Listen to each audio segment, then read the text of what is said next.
Hi everybody, welcome back to From the Anvil with me, James. It's time for the post-game where at the Etihad Stadium it finished Manchester City 3, West Ham United 0 in a game that could have been even worse for West Ham, but you know what, I'll take the fact that we lost by 3 goals with a pinch of salt. The reason being that it wasn't by more. On paper you'd expect us to get battered by City, but we didn't, and that's the most important thing. I think that we did very well in the first half to limit the damage. We really did park the bus, and in the 50th minute it fell apart as soon as City scored, and we still tried to defend as pretty well as we could have. A lot of fans on Twitter don't seem to be too aggravated by the scoreline. I personally am not myself. It hasn't really damaged us in any way. It's affected our goal difference, of course, but it's not been too detrimental, and we put in a very good defensive performance in the first half, like I say. Many changes were made to that West Ham team. The big news was that Aguerd, Souček and Rice missed this because of a stomach bug. In the few hours prior to the game, they did not travel. It meant Flynn Down started. It meant that Emerson got a start in the team, going as a wing-back with Cresswell going into the full left-back spot. Kerr started in defence. Fornals starting as well.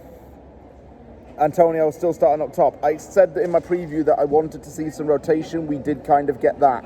It wasn't too much of a big issue for me. And in the first half, we were amazing defensively. Ogbonna won everything. He intercepted stuff more than the FBI investigation did. It was fantastic from him. Kerr, I thought, put in a very good performance as well. And I've been a big critic of Kerr, but he's really starting to bed his heels in a bit more. He's starting to put in a lot more defence when he needs to defend. Flynn Downs, what a first half from him. 85.7% passing accuracy. Miles better than Souček, as we know, this season. Why the hell is my guy not starting? Downs was really, really good in that game, and it's criminal that he doesn't get starts in this team. Absolutely criminal stuff. Paqueta, I think, struggled a little bit in the first half. He's been very sexy to watch, and as the game got on, he got better to watch, but I think he struggled alone in that first half. I had a feeling that Emerson was doing pretty well as well.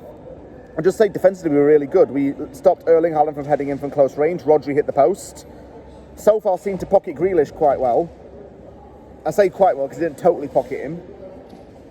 But Grealish managed to get through at times when he could. And it was 0-0 at half time. Positive team talk from David Moyes as far as it was concerned. Second half, 5 minutes in, Cresswell, I think it was Cresswell that made the foul. It was an unnecessary foul that didn't, no, Cresswell missed a tackle which then caused the foul to be caused, if that makes any sense.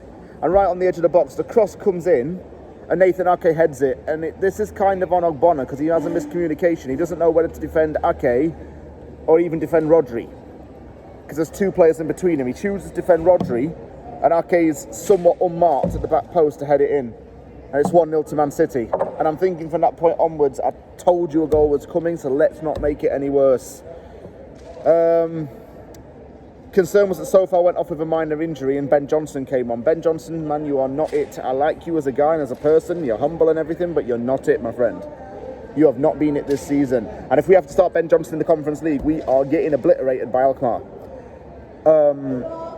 He came on in place of Sofal. I hope the Sofal injury is not too bad. We don't need another defensive injury at this stage in the season. Then a little bit later on, Moyes decided to throw Danny Ings on. And what does Danny Ings do? He gives the bloody ball away from a pass, which City counter with. Alan goes one-on-one, and he lobs it over Fabianski. Fabianski gets a hand on it, but it's into the net. 35 goals for Erling Haaland. He's broken the Premier League record, and he does that celebration, which goes on for seemingly forever. I don't know why he couldn't wait until after the game was done to do it, but whatever. Haaland makes it 2-0. Knew it was coming, and it wasn't really undeserved either. What Danny Ings was doing in that team, I do not know. Why is this man on 125,000 a week when at the age of 30 and draining us for a living? There is an argument to say that he might perform better in a different style, but and again we make signings that don't suit our style, do we? And then they end up looking like crap. Ings cannot hack it right now. He'll only so far be remembered for the 2 goals that he scored against Nottingham Forest, and that's about it. What else does he have to bring up to the table?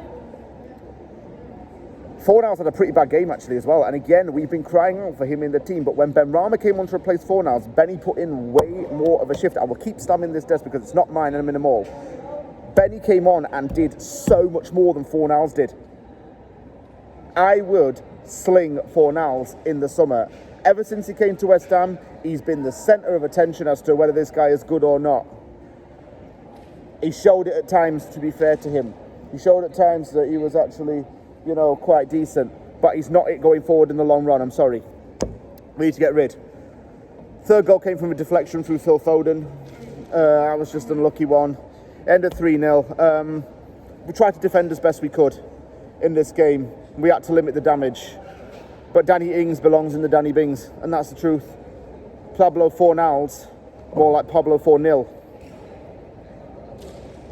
It wasn't good enough really in that second half, I think, and it doesn't really matter because the teams below us, like I say, have got it worse. Let's just hope that they actually do drop points now. We've got Man United up next, and after that we've got Brentford, Leicester, Leeds. We just need to, I think, one more win and we're fine. City, I didn't expect us to win anyway, but that's okay by me. On to United, I guess. And happy Star Wars Day, everybody, by the way. May the 4th be with you. Thank you very much for watching this video. If you like it, give it them thumbs up and don't forget to sub for more content. Take care, everybody. I will see you all soon.